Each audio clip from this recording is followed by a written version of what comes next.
Hello, everyone. I've got so many cool tips today. I think you're all going to learn something today. So let's just jump right into it. So this first tip comes from Stanley.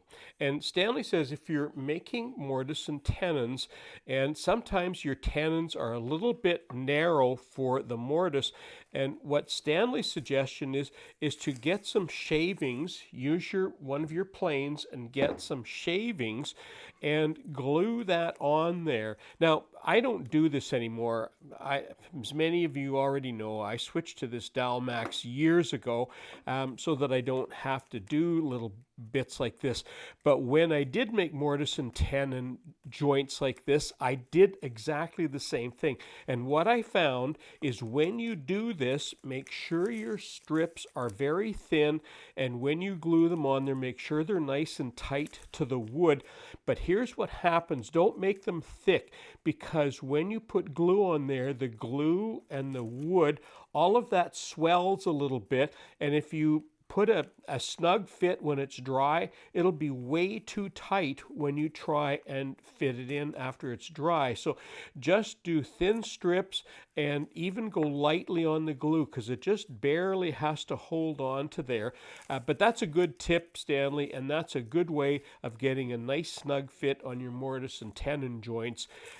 This tip comes from Tim, and Tim uses glass jars, like a lot of us do, to hold his nuts and bolts and screws in. But Tim has a great idea. In his case, he puts a white paper around the glass, then he tapes on a sample screw of what's inside. Now, I just used a Post-it note on here, but Tim uses packing tape to keep it on there secured, and I just did this temporarily because I have a different system.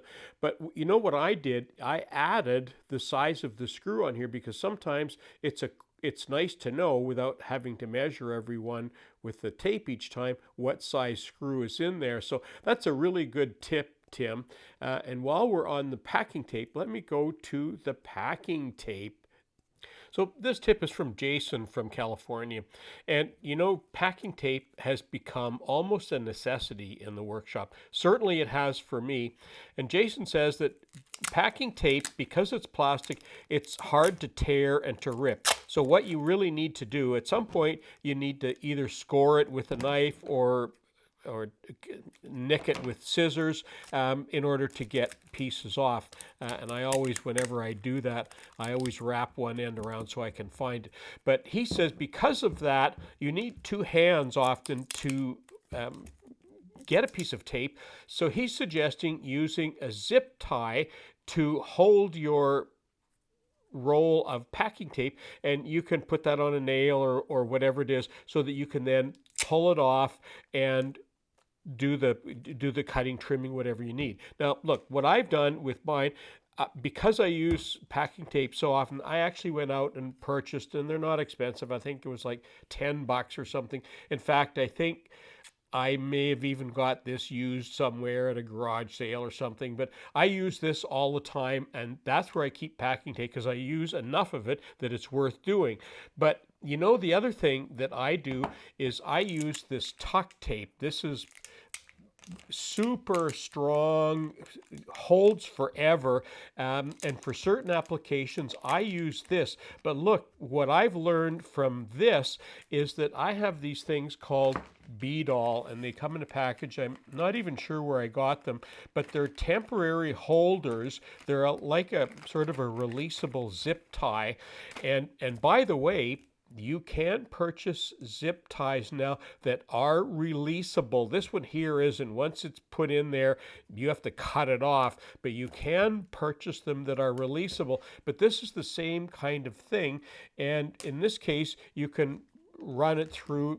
I think people use them for holding up cords and that, but you hold it up like that, and when you don't, when you want to take it off, it's easy to take off.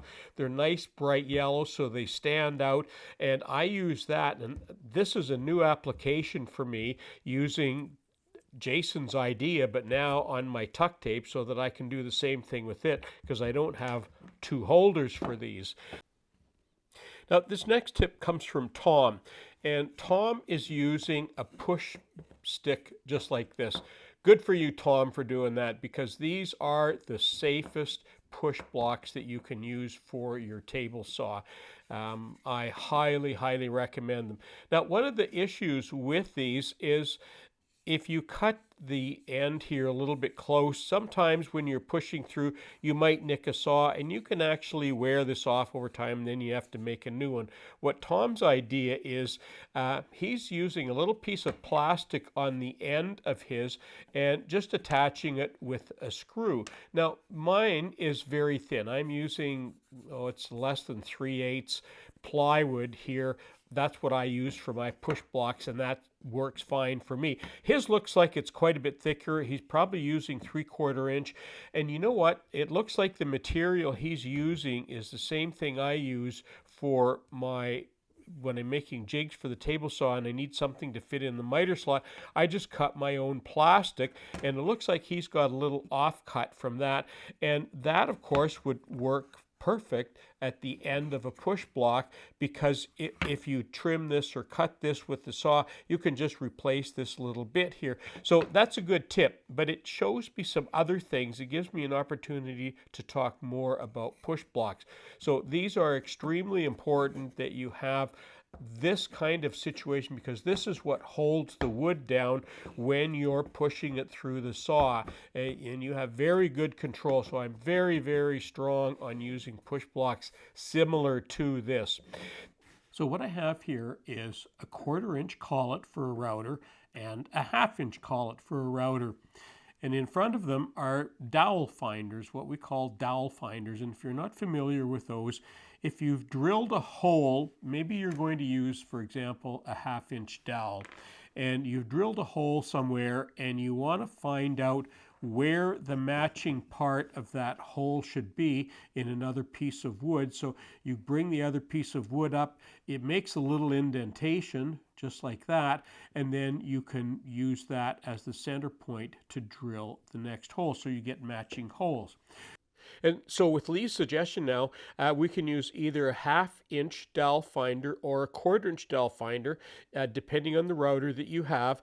And by mounting that dowel finder in your collet, tightening it down, and now after you've made your new base and got the bolts for where your new base is going to be, you can mount that on your router base now, and on a plunge router you can easily mark where the center hole is going to be. And you'll notice that mine's a little bit below the base, but once you take the plastic off, that should click quite nicely into that plastic. And if you look at my palm router, even with a plastic base on there, it's already proud of that. So that would be an easy one to do on that. So really good tip. Thanks, Lee.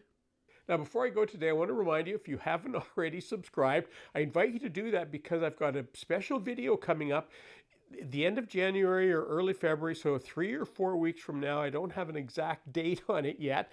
We'll be doing that. The other thing that people that are interested in the router plate thing, I did a video, one of my videos on that was very popular. You'll be able to go and have a look at that there, why you might want to make a custom plate for your router. So don't forget to subscribe and join me on the next video. I'm Colin Cadet for Woodwork Web. Thanks for watching.